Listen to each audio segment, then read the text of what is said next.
There is a particular silence that begins to form inside you, and at first you cannot name it. It is not the silence of peace, not yet. It is the silence that arrives when something you have been doing for so long that it felt like breathing finally stops. You are sitting across from someone you love or someone you are bound to by blood, and they are speaking. They are speaking about their disappointment, their exhaustion, the unfairness of their day, the wound someone else inflicted on them years ago that still throbs, and you notice that you are not reaching for it. Your hand, the invisible one, the one that has spent your entire life extending across the table to gather their pain into your own chest and metabolize it there. That hand has not moved. You are still listening. You are still present, but you are no longer absorbing. And in that small refusal, a tremor passes through the room that neither of you can quite explain. This is where it begins, not with a decision, not with a declaration, not with the kind of boundary that gets written about in books or repeated in workshops. It begins with a quiet failure to perform a function you never knew you had been performing. You did not announce that you were stopping. You did not even know fully that you had started. You only know that something inside you, some old reflex, did not fire. And the silence that follows is uncomfortable for both of you because you have just removed an invisible structure that the relationship was built upon. And now, neither of you is sure what is supposed to happen next. You may notice that the other person becomes restless. They speak louder. Their voice climbs an octave. They begin to repeat themselves because the first telling did not produce in you the response they expected. They are not consciously aware of this either. They are simply searching instinctively for the place in you that used to receive the weight.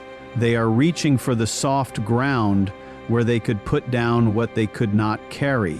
And when they find it has gone hard or simply gone, they feel a confusion that often expresses itself as accusation. You seem cold to them. You seem distant. You seem changed. They may say this aloud. They may not, but you will feel it pressing against you from across the room.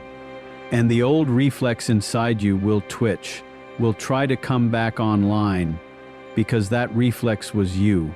Our survival and survival mechanisms do not retire quietly. What you are witnessing in yourself and in them is the disturbance that occurs when an unconscious contract begins to dissolve. There was an agreement between you that was never spoken, never signed, never even formed in language.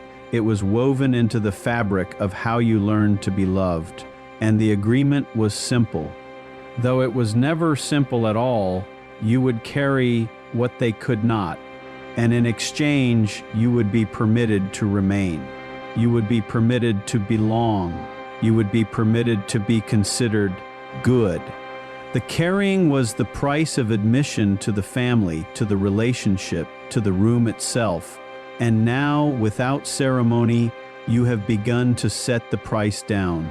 You have begun to wonder, perhaps not in words, but in your body, whether the price was ever fair, whether the admission was ever real, whether what you bought with all that carrying was love at all, or something that only looked like love because you had never been shown the difference.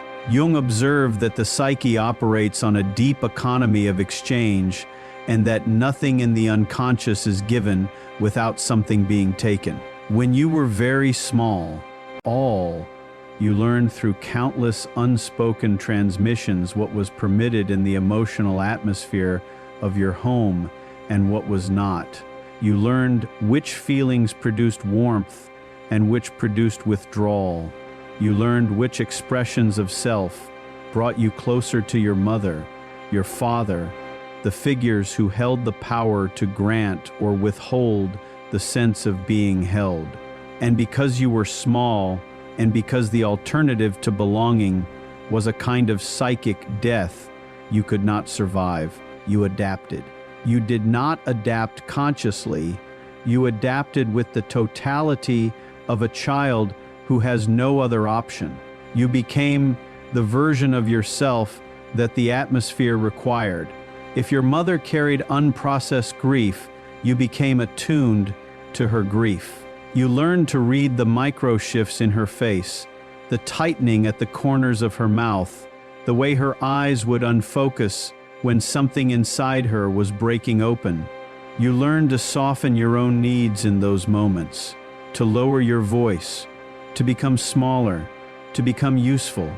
You may have learned to cheer her, to distract her, to her hair, to listen with the kind of attention that no child should be asked to provide. You did this because her grief, when it overflowed, became dangerous to your sense of safety. A mother in pain is to a child a world in pain, and you stabilized her in order to stabilize the world. If your father carried unspoken rage or unspoken absence, or the kind of emotional distance that made his love feel like a prize to be won rather than a constant to be lived inside, you adapted to him as well. You learned which version of yourself he responded to. You learned to perform the qualities he valued and suppress the qualities he ignored or punished. You may have become the achiever, the one who brings home evidence of worth. You may have become the peacemaker, the one who softens the edges of his moods. You may have become invisible, learning that taking up no space at all was the only way to avoid his disapproval. Whatever you became it for him in some part of yourself, and the becoming was so thorough that by the time you reached adulthood, you could no longer distinguish your adaptations from your nature. This is the structure of the complex. It is not a label, and it is not a diagnosis. It is the gravitational field that forms around the figures who shaped your earliest emotional reality and continues to bend the trajectory of every subsequent relationship you enter. Whether you recognize it or not, the mother complex does not stay in the mother. It travels. It seats itself in your friendships, in your romantic partnerships, in your relationships with employers and authorities, and even strangers who happen to evoke by some accident of voice or gesture the feeling tone of your mother. And the same is true of the father complex. These are not memories. They are organizing principles. They are the shape of the lens through which you have been viewing love itself. So when you begin to stop translating other people's pain, when you begin to refuse the old labor of metabolizing what was never yours to metabolize, you are interrupting the operation of a structure that has been running beneath your awareness for the entire length of your life. And the structure resists. It resists not because it is malicious, but because it believes with the conviction of every survival pattern that without it you will not survive. The reflex that wants to reach across the table and gather the other person's pain into your chest is the same reflex that when you were 5 years old kept you safe. It does not know that you are no longer 5. It does not know that the ground beneath you has changed. It only knows that there is pain in the room and that you historically have been the one who absorbed it. This is why when you first begin the work of not absorbing, you feel a kind of dread that seems disproportionate to the situation. A friend complains about her mother, and you do not rush in with the soothing words you would once have offered, and a wave of anxiety rises in you that has nothing to do with the friend or her mother. The anxiety belongs to the 5-year-old who is afraid that if she does not soothe, she will be cast out. Your nervous system is running an old program. It is signaling that you are in danger, but you are not in danger. You are simply present and human and no longer required to perform. The empath, in the way the word is most often used, is not someone with a special gift. The empath, in the depth psychological sense, is often someone whose capacity for attunement was developed prematurely and at too great a cost. You learned to feel what others felt because you had to. You learned to sense the moods of the people around you because their moods determined you to your safety. And what was once a survival adaptation, when it is not recognized for what it is, becomes a permanent posture. You walk through your adult life still scanning the room, still reading the faces, still adjusting your inner state to match the inner states of those around you. And you call this sensitivity or compassion or love, but somewhere beneath all of that naming, the small one in you is still working, still earning her keep, still trying to stay in the room. What you are beginning to notice now is that the working has cost you something. You have been so attuned to the inner weather of others that you have lost track of your own. You have been so available to be the container for everyone else's overflow that you do not know the shape of your own vessel. You may sit alone in a quiet room and find that you do not know what you feel. You know what your mother feels. You know what your partner feels. You know what your friend felt 3 weeks ago when she called you crying. But your own feeling, the one that belongs only to you, is muffled, distant, sometimes entirely silent. This is not a failure of feeling.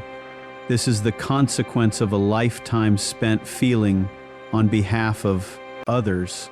And when you stop, when the reflex finally falters, when something in you simply will not pick up the pain one more time, the silence that follows is the silence of your own interior beginning to make itself audible again. It is not a comfortable silence. It is the silence of a room that has been crowded for so long that you forgot it was a room. It is the silence of finally being alone with yourself and not yet knowing what you will find there. And the people around you feel it too. Though they cannot name it, they feel that something they had been drawing from has gone still. And some of them, the ones who loved you for your function more than for yourself, will become uneasy. They will push, they will test, they will try in ways both subtle and overt to restart the old machinery. You do not need to defend yourself against them. You do not need to explain. The explanation is not the point.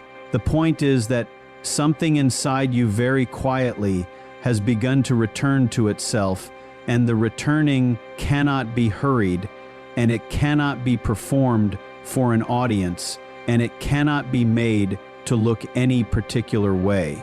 It is happening underneath everything else in the layer of you that has been, and waiting all along for permission to come home. The first thing you may notice once the silence inside you has begun to settle is that you do not feel the relief you expected. You had imagined, perhaps without admitting it, that the moment you stopped carrying what was not yours, a great lightness would arrive. You had imagined a kind of liberation. The breath you had been holding finally released. The long-anticipated freedom you had read about or heard described. But what arrives instead is something stranger. It is not lightness. It is not heaviness either. It is a kind of unfamiliar exposure, as if a layer of clothing you did not know you were wearing has been removed. And now the air touches you in places that have not been touched in a long time. You feel the cold of it before you feel anything else. And the cold is not punishment. It is simply the temperature of being undefended for the first time. This exposure is what makes the early stages of this work so disorienting.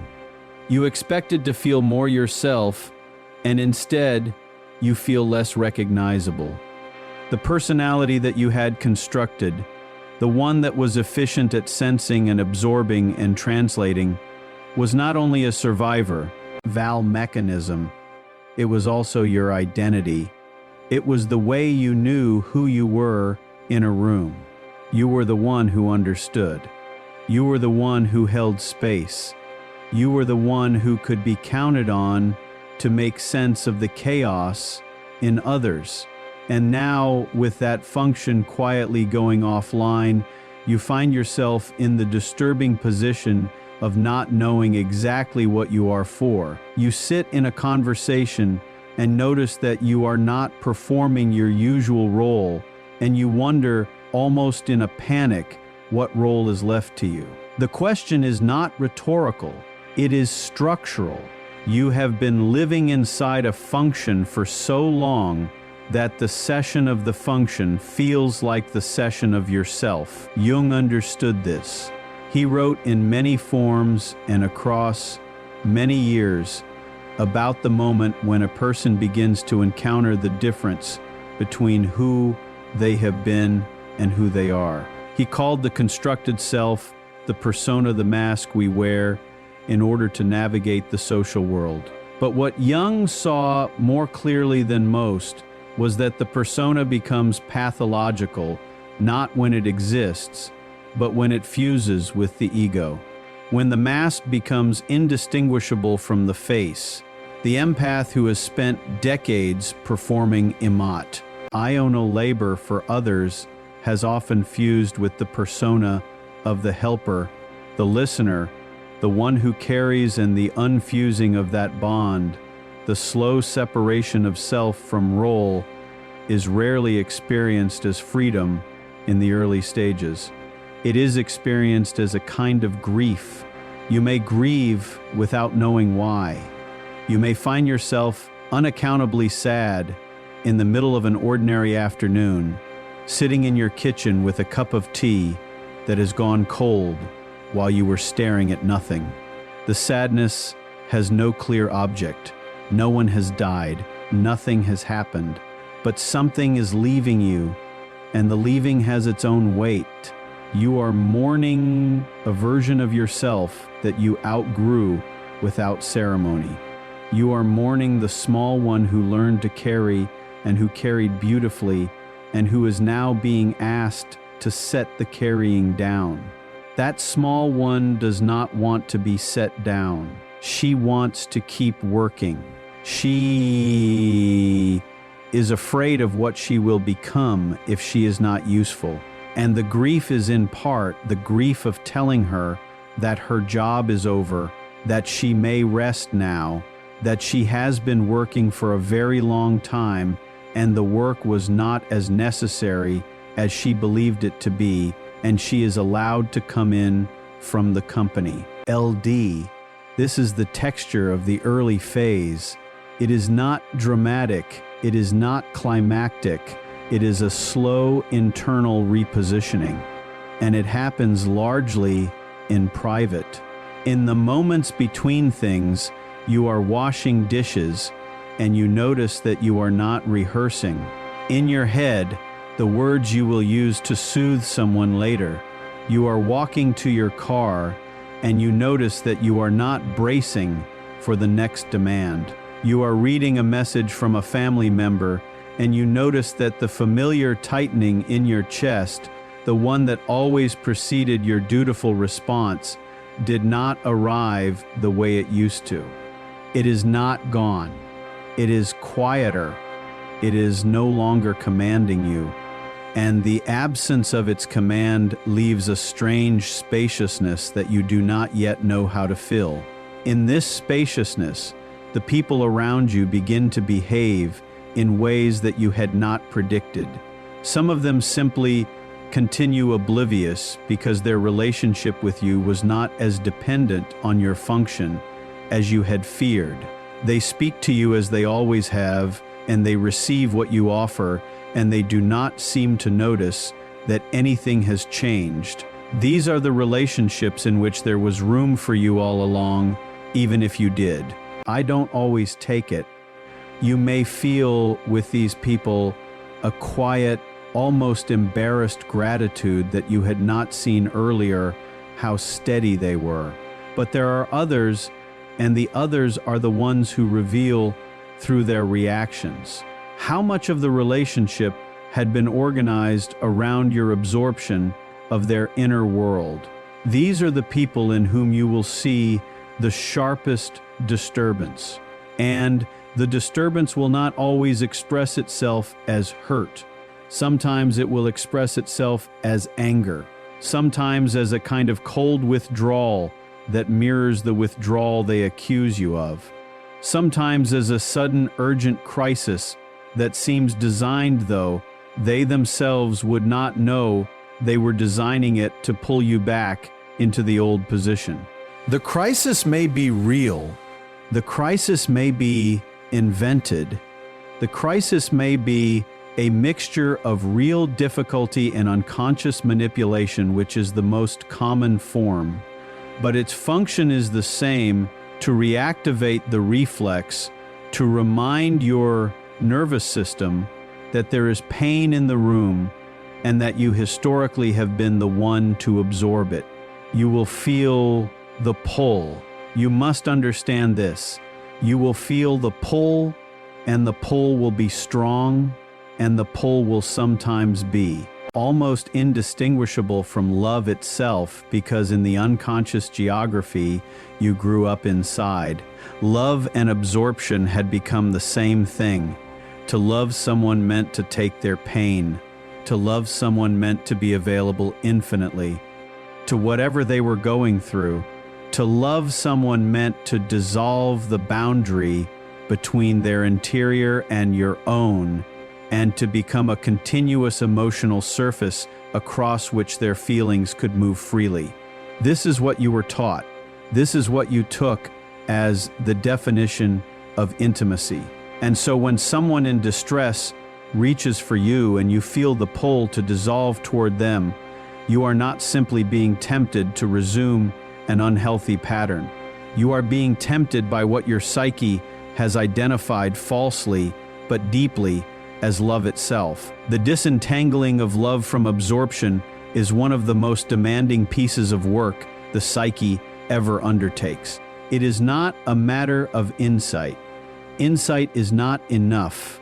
You can know with absolute clarity that absorbing another person's pain is not the same as loving them, and still feel in your body that to refuse the absorption is to withhold love. The knowing lives in one layer of you. The reflex lives in Anat. Her bringing them into alignment is slow, repetitive, and largely uncerebrated. It happens in small moments. It happens when your sister calls you distressed about something familiar, and you listen and you do not pull her pain into yourself, and you feel simultaneously the discomfort of being accused in some silent way of not loving her enough. You are loving her enough. You are loving her perhaps for the first time in a way that does not erase you, but she does not know this yet, and you cannot make her know it. And the discomfort of being misunderstood by someone you love is one of the prices of returning to yourself. This is where the shadow begins to enter the conversation. Though the conversation has been about the shadow all along, Jung used the word shadow to describe the parts of the self that have been pushed out of awareness, the qualities and impulses that the conscious personality has refused to recognize as its own. For the empath, the shadow is often very specific. The shadow contains the capacity for refusal. The shadow contains the capacity for anger. The shadow contains the capacity for selfishness in the original sense of that word, which is the kapak, it to be a self with edges, with preferences, with a center that does not bend toward every gravitational pull in the room. These qualities were dangerous in your early environment, and so you exiled them. You sent them down into the basement of the psyche, and you closed the door, and you became, in their absence, the version of yourself that the family system required: pliable, attentive, unselfish in the deformed sense of that word, a person whose self had been thinned out in service of others. But the shadow does not disappear simply because it has been exiled. The shadow waits, and it operates beneath the surface in ways that you may have noticed over the years without quite naming them. The sudden surprising flash of resentment at a friend who has done nothing wrong. The fantasy of disappearing, of cutting off contact, of vanishing into a life where no one needs anything from you. The dreams in which you are angry at someone you do not consciously feel angry toward. The body that gets sick at convenient moments, providing you with an excuse to withdraw that your conscious mind would not have permitted you to claim. These are the shadow's communications. These are the exiled parts, you reaching up through the floor, knocking on the underside, asking to be let back in. When you stop translating other people's pain, you are doing more than declining a function. You are creating the conditions in which the shadow can begin to return. The energy you had been spending on absorption becomes available again. The attention you had been directing outward begins almost without your permission to turn inward. And what you find when it turns inward is not always pleasant. You find the resentments you had not allowed yourself to feel. You find the angers you had filed away as ungenerous and therefore unspeakable. You find the desires for solitude, for distance, for a life that is shaped by your own preferences rather than by the needs of others. These things rise, and they rise with force because they have been compressed for a very long time. You may at this stage feel like a stranger to yourself. The kind, accommodating person you knew yourself to be is being interrupted by a person you do not entirely recognize. A person with sharp edges and refusals and unfamiliar appetites.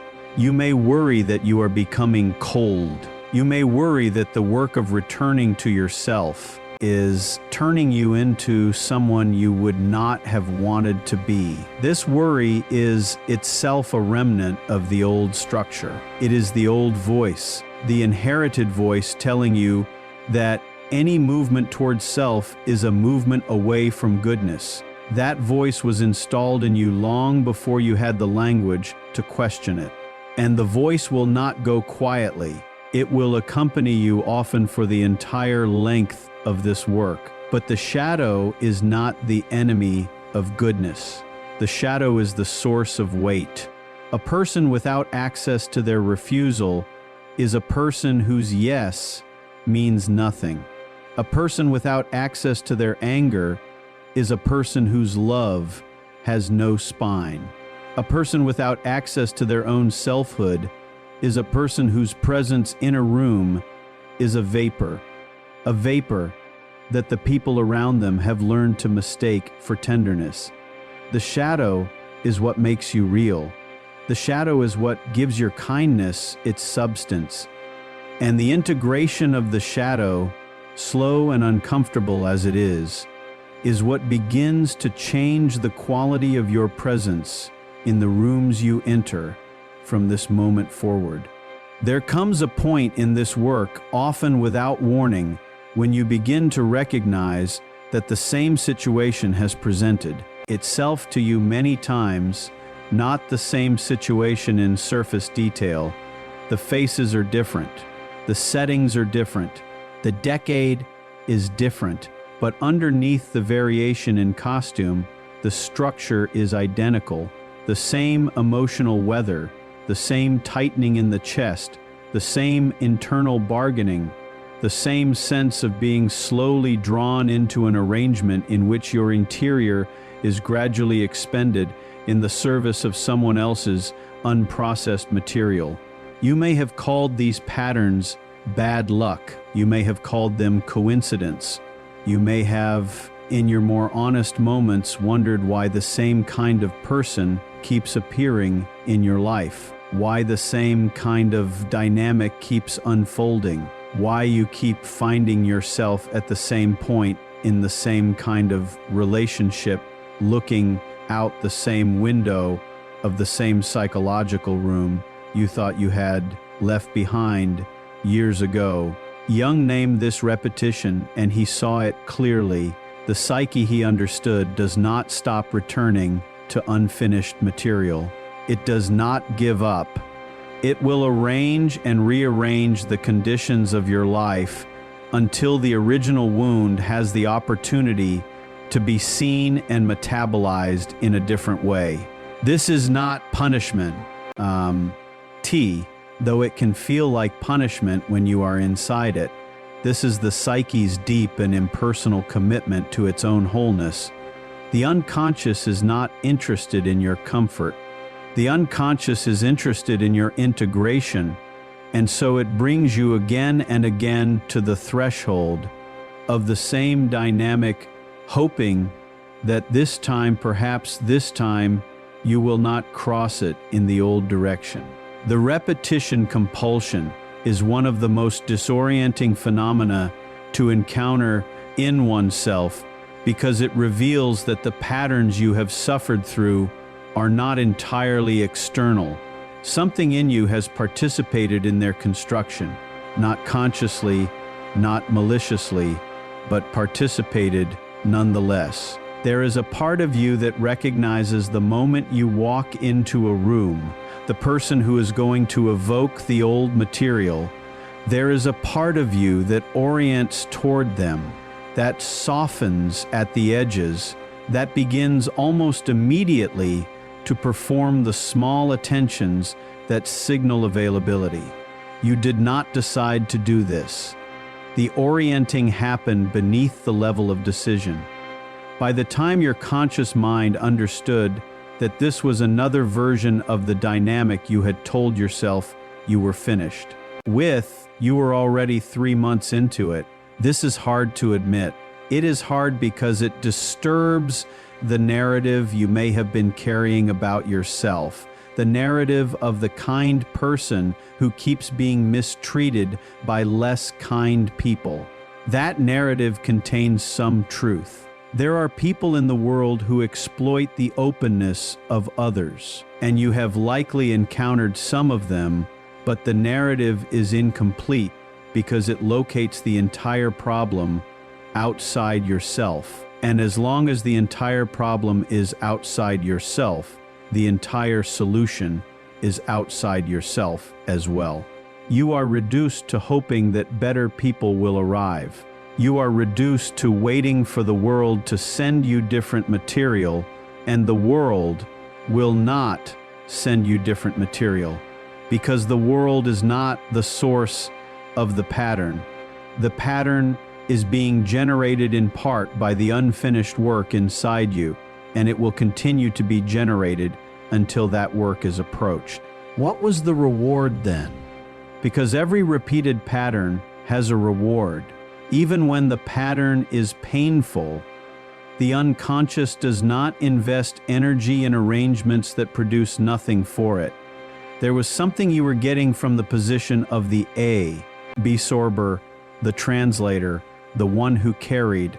There was something the small one in you was being paid in, and the discovery of that payment, the willingness to look at it without flinching, is one of the central tasks of this stage of the work.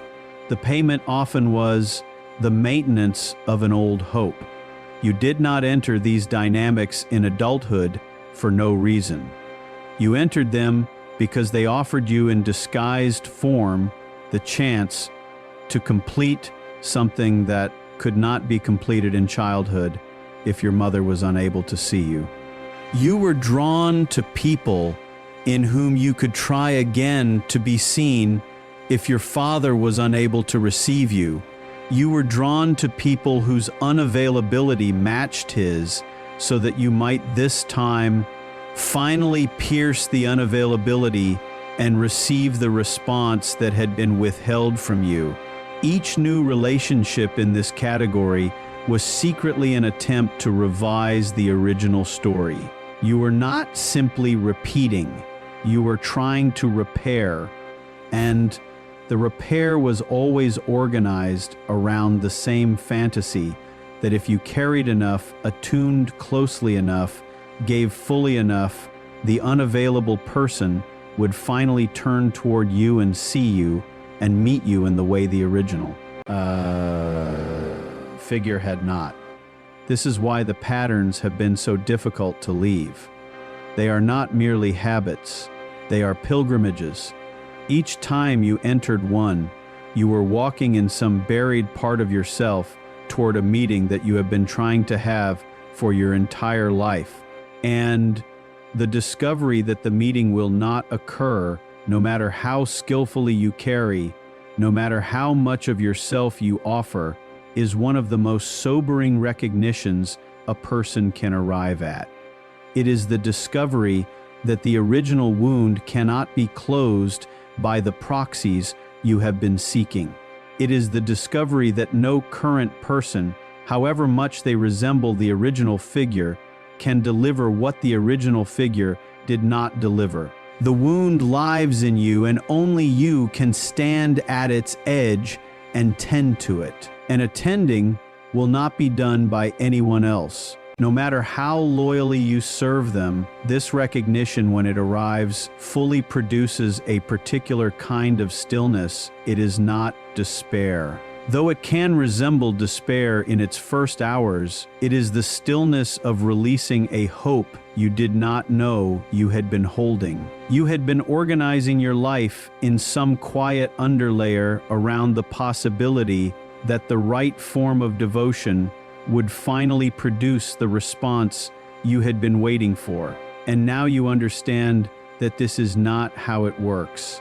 Not because the world is cruel, but because the structure of the wound is such that no external response can heal it. The wound was made in childhood in conditions that no longer exist by figures who are no longer in the position to give what they could not give. Then the reaching toward proxies has been, in some sense, a long detour around the actual work, which is the work of meeting yourself in the place where the wound was first inflicted. When this becomes clear, the projection begins to weaken.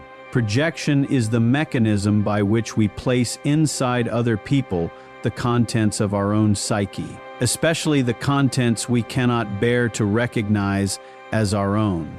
You have been projecting onto the people, the who occupy the old roles in your life. You have been seeing in them the figures of your early world, and you have been responding to them as if they were those figures. And they in turn have been responding to you as if you were the small one who once stood before the originals. The relationship has not been entirely between you and them. The relationship has been in part between an old configuration in your psyche and the corresponding configuration in theirs. Two unfinished interiors recognizing each other across a room, locking into a familiar shape. When the projection weakens, the other person becomes more visible, not as the figure you needed them to be, not as the figure you feared them to be, but as the actual separate person they are. And often when this happens, you discover that the actual person is much smaller than the figure your psyche had constructed. The mother who loomed enormous in your imagination, who dominated the emotional weather of every room you entered with her, becomes, when seen clearly, a tired woman with her own unprocessed grief, her own inherited wounds, her own narrow capacity. The father whose approval you had spent decades trying to earn becomes. When seen clearly, a man who could not give what he had never received. A man whose silence was not the verdict you took it to be, but simply the limit of what he had been given. The partner whose moods had filled your sky becomes, when seen clearly, an ordinary person with ordinary difficulties. No longer the cosmic figure your unconscious had elevated them into. This shrinking of the other is not a diminishment in the unkind sense. It is a return to scale. The other person was never meant to be the size you had made them. They were not meant to carry the weight of the original figures. They were not meant to be the site of your unfinished business. When you stop assigning them this role, you are giving them a kind of freedom they did not know they needed. And you are giving yourself a kind of freedom you had not dared to imagine. The relationship, if it survives the recalibration, becomes simpler. It becomes a relationship between two adults, two finite beings, neither of whom is responsible for healing the other. And many relationships do not survive this recalibration because they were built on the old configuration. And without it, there's not enough between you to sustain the cost. Connection, this is hard, but it is not the failure it appears to be. It is the revelation of what was actually there. You may notice in this phase that the energy of certain people thins out in your awareness. Their voices, which used to dominate your inner life, become quieter. You can think of them without immediately reaching for them. You can recall their criticisms without flinching. You can imagine encountering them and feel, instead of dread, a kind of even-tempered readiness. They have not changed. You have changed. The hooks they had in you, the projections that gave them their power, are loosening. They still exist in many cases, but they no longer animate you the way they once did. You begin to see that what you had taken to be their power over you was in large part the power of your own unfinished material seeking expression through them. As that material is recognized and held, the people who were carrying it lose their charge. They become simply themselves, and you become simply yourself, and the gravitational field that bound you starts to release. There is a grief in this too. There is grief in releasing the figures you had built. There is grief in setting down the hope that Hey would finally give what they had withheld. There is grief in recognizing that some of the most intense relationships of your life were animated more by your wound than by the actual person on the other side. The grief is appropriate. It is not a sign that you have done something wrong. It is the natural mourning that accompanies any genuine seeing. Because seeing always involves the loss of what we had imagined in place of what is real. Let the grief come. Do not perform it. Do not dramatize it. Do not turn it into another way of asking others to attend to you. Simply allow it to move through you in the privacy of your own interior, where it belongs, where it has always belonged. And as it moves, something else begins to gather in its place. You may not notice it at first because it does not announce itself the way grief does. It is quieter. It is denser. It is the slow accumulation of yourself, returning the pieces of you that had been outsourced for decades. The energy that had been bound up in the projections and the absorptions and the unfinished reaches toward unavailable figures begin to come home, not in a flood, in a trickle, in 100 small recognitions a week. You are reading a book and you notice that you have a strong opinion about it, and the opinion is yours, not borrowed, not arranged for the approval of someone you imagine reading over your shoulder. You are walking through a market and you notice that you want a particular thing, and the wanting is uncomplicated, and you allow yourself to have it, and the having is uneventful, and yet something in you registers that uneventfulness as significant. You are standing in your kitchen at the end of an ordinary day, and you notice for no clear reason that you feel like yourself, that you are inhabiting your own life, that the life is not being lived through you by the inherited figures and the unfinished arrangements.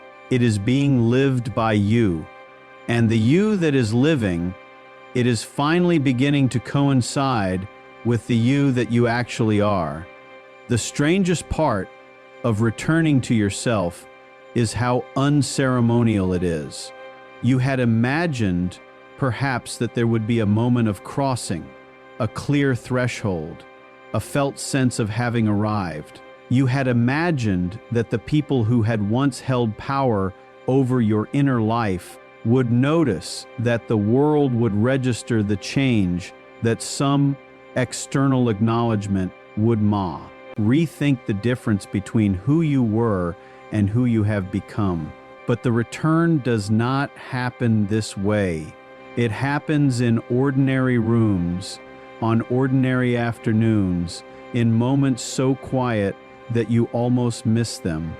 You are sitting at the table. You are answering an email. You are deciding what to make for dinner, and you notice in passing that the noise inside you has changed. The committee that used to convene whenever you had to make a small decision, the inherited voices that used to argue over your behavior, the imagined audiences whose approval you used to consult before doing anything at all, have grown quieter. Some of them have gone silent entirely. The decision is being made by you, by the actual you. And the actual you has been there all along, waiting underneath the noise, waiting for the noise to subside enough for its own voice to become audible. This phase, the quiet phase, is one that many people misread when they encounter it. They mistake the stillness for emptiness. They mistake the absence of urgency for the absence of life. After years of operating at the high frequency of constant attunement, the lower frequency of self-possession can feel at first like nothing at all. You may wonder if something is wrong. You may wonder why you do not feel more. You may even, in a strange reversal, miss the chaos that the old patterns generated, because the chaos was at least familiar, at least full of motion, at least something you knew how to inhabit. The stillness is unfamiliar. You do not yet know how to inhabit it. And so you may find yourself in the early weeks of this phase, drifting toward the old material, almost out of habit, the way a person who has lived in a noisy apartment for decades will sometimes turn on the television in a quiet house just to fill the air. Resist this drift, but resist it gently. Do not make a battle of it. The drift is not a sign that you are failing. The drift is simply the nervous system orienting itself in a new environment. It will adjust. It is already adjusting each time you feel the pull toward the old, absorbing the old, translating the old, reaching toward proxies, and you do not act on it. The pathway weakens each time you remain inside your own quiet instead of flooding it with the borrowed urgency of someone else's life. The new pathway strengthens. This is how the structural change occurs, not through dramatic acts of refusal, which often turn out to be the old pattern wearing the costume of freedom, but through small repeated returns to your own center. The center holds, and gradually the holding becomes the new default. There is a question that often arises at this stage, and the question is whether you have become cold. You will ask it of yourself. Others may ask it of you. The people who benefited from your absorption will sometimes phrase it as accusation, and the people who love you in a more honest way will sometimes phrase it as concern. And you yourself, in the quiet hours, may turn the question over and wonder if there is something to it. The question is worth examining because it touches a real fear. The fear is that in the process of becoming bounded, you have lost something essential, that you have traded warmth for self-possession, that you have purchased your interior at the cost of your tenderness. This fear is the residue of the old structure. It is the inherited belief that your tenderness was located in your willingness to dissolve, and that without the dissolution, the tenderness must be gone too. But this is not how it works. What you discover slowly is that the tenderness was never in the dissolution. The tenderness was always in you as a quality of your nature, and the dissolution was simply the deformed shape it had been forced into by the conditions of your early life. The dissolution was not love. The dissolution was the price of admission, and love, real love, the kind that does not require the eraser of either person, is something you are only now beginning to learn how to offer, because you are only now becoming a self that can offer it. A person who cannot say no cannot truly say yes. A person who cannot remain inside their own interior cannot truly meet another. The capacity for genuine relation requires the capacity to be a separate being, and you have been for most of your life insufficiently separate. The work of returning to yourself is not the work of becoming cold. It is the work of becoming capable of warmth that does not consume you. You will notice as this becomes more steady that your presence in rooms begins to feel different to others. Even when you are doing nothing different on the surface, people who knew you in your old configuration may struggle with this. They may not know what to do with you. The cues they had relied on, the small g, stores of preemptive attunement that signaled your availability, are no longer being offered. You are listening, you are present, you are even in many cases kinned, but you are not reaching for their interior. You are not collapsing the boundary between yourself and them. You are sitting inside your own life and allowing them to sit inside theirs. And the meeting between you is taking place across a small but unmistakable distance. Some of them will find this distance unbearable. Some of them will find it after an initial disorientation to be a relief. They had not known they were missing. They had been working too in their own way to keep the old configuration alive, and the sensation of that work releases something in them as well. The relationships that survive this transition will be different than they were. They will be quieter in many cases. They will involve less performance. They will involve longer silences in conversation, silences that are no longer filled by your reflexive verbal soothing. There will be moments when someone in your life is suffering, genuinely suffering, and you will sit with them, and you will not absorb their suffering, and you will not try to fix suffering, and you will not rehearse responses designed to make their suffering smaller so that yours becomes more manageable. You will simply be present. You will be a separate person in the same room, witnessing a separate person undergoing a separate experience. This may sound, when described, like a smaller offering than what you used to give, but it is in fact a much larger one. You are giving them the dignity of their own experience. You are giving them the room to be the person living their life, rather than the person whose life is being absorbed and processed by you. This is what mature love looks like. It looks like two people fully themselves in proximity. It looks much less dramatic than what you had been calling love. It is the only kind that lasts. You will also begin to notice that the question of explanation has dissolved. There was a time when you would have felt every time you declined an old function, a powerful urge to justify yourself.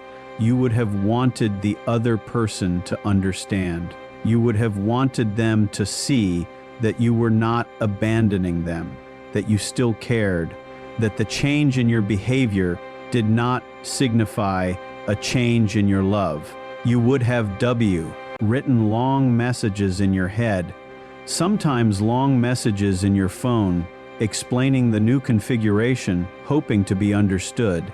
That urge fades. It fades not because you have hardened, but because you have come to recognize that the explanation was never going to land in the way you wanted it to. The people who were drawing from your absorption did not want an explanation. They wanted the absorption back. No amount of articulation was going to give them what they actually wanted. And articulation was in itself a slightly more sophisticated form of the old labor. You were still trying to manage their inner state. You were still trying to make them comfortable with you. You were still trying to earn the right to be the way you were. And then at some point, and you stop trying to make them comfortable with your interior. You stop trying to manage their reception of you. You stop trying to earn what is already yours by simple fact of being alive. You let them have whatever response they have, and the response is theirs to have, and your only responsibility is to remain inside your own life while they have it. This is not coldness. This is the recognition that other adults are responsible for the contents of their own minds. They are allowed to be disappointed in you. They are allowed to misunderstand you.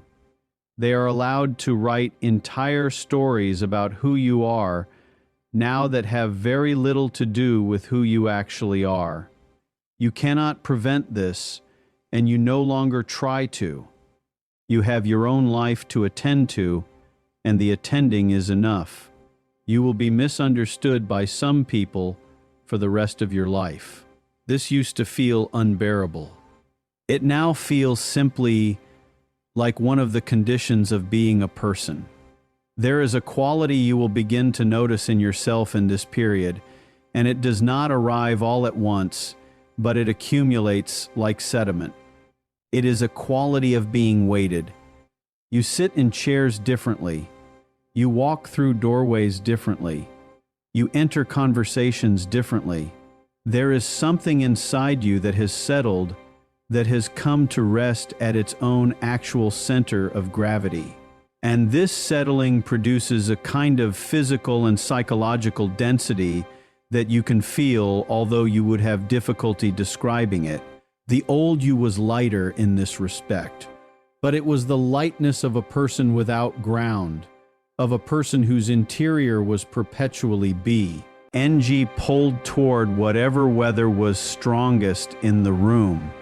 The new you is heavier, but the heaviness is the heaviness of being rooted, of belonging to your own life, of having an insight that cannot be moved by every passing pressure.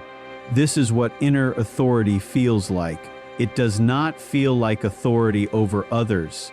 It feels like authority over yourself, like the ability to remain the same person, in the same body, with the same values, regardless of who is in the room. You had not realized until now how much of your former life had been spent being slightly different versions of yourself for different audiences. The exhaustion of that work was so constant that it had become invisible. Only now, in its absence, do you feel how much it had been costing you. What you have arrived at is not enlightenment. It is not transcendence. It is not the dramatic transformation that the language of self-improvement promises. It is something quieter and more durable. You have become a person who is no longer easily separated from yourself. The structures that used to do the separating, the family configurations, the inherited voices, the old fantasies of love through eraser, the projections that turned ordinary people into cosmic figures, the repetitions that kept returning you to the same threshold have not been destroyed. They still exist. They will still occasionally attempt to operate, but they no longer have the same access to you. There is a self in the way. Now there is someone home. The reflex that used to fire automatically can no longer fire automatically because there is something inside you that intercepts it, recognizes it, and chooses calmly and without drama whether to act on it or not. This is what Jung meant by individuation. Not a final state, not an arrival, a process by which the various pieces of yourself, the inherited and the original, the conscious and the shadow, the persona and the deeper self, to begin to come into a working relationship with one another, with you at the center, no longer overrun by any one of them. It is not the end of difficulty. It is not the end of family wound or relational complexity or the long shadow of the figures who shaped you. It is the beginning of being able to meet these things from inside yourself, rather than from inside the patterns they installed. You will still have hard days. You will still encounter people who try to reach for the old function. You will still feel sometimes the pull of the old absorbing, but the pull will pass through a self now, and the self will decide, and the decision increasingly will be your own. The empath who has stopped translating other people's pain has not lost her sensitivity. She has finally come into possession of it. The instrument that was for so long played by everyone else is now in her own hands. She decides what it plays and when and for whom. The depth that was once her vulnerability has become slowly and without announcement the ground she stands on. She does not need to explain this to anyone. She does not need to be recognized for it. She does not need to perform her recovery for an audience. She simply lives more and more inside the life that was always hers. And the living is unspectacular and steady and her own. You do not need to celebrate this. You do not need to mark it. You only need to continue quietly returning to yourself again and again in the small moments of every ordinary day until the returning becomes the way you live and the life that has been waiting for you all along finally begins.